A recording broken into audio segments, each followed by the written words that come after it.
রূপকথার মোড়কে ঢাকা এক ভয়ঙ্কর বাস্তব। ঠিক এমনই ছিল ইন্দোনেশিয়ার আন্তর্জাতিক খ্যাতিমান সম্পন্ন মডেল মনোহারা ওডেলিয়ার জীবন। ঝলমলে রাজকীয় বিয়ের আড়ালে লুকিয়েছিল কিশোরী বয়সের এক ভয়াবহ অধ্যায়, যা ১.৫ দশক পর সে নিজেই প্রকাশ করলেন তিনি।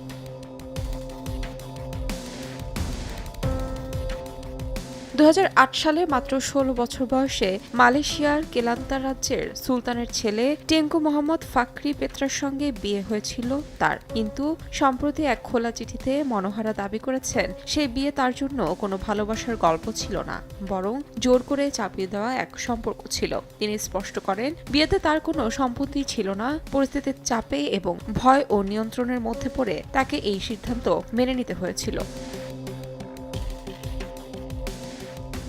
বর্তমানে ৩৩ বছর বয়সী মডেল জানান, কিশোরী বয়সে তিনি ওই সম্পর্কে ভয়াবহ মানসিক ও শারীরিক নির্যাতনের শিকার হয়েছেন। বাইরে থেকে বিষয়টি যতটা রাজকীয় আর স্বপ্নময় মনে হয়েছিল, ভেতরে ভেতরে বাস্তবতা ছিল ঠিক ততটাই অন্ধকার। দীর্ঘদিন ধরে তিনি বন্দিদশার মধ্যে জীবন কাটিয়েছেন বলে দাবি তার।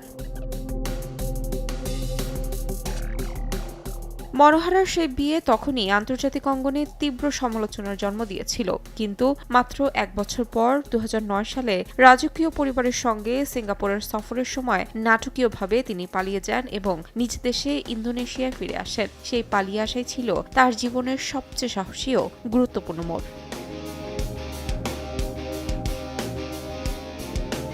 তাহমিনা তন্নি, সময় সংবাদ।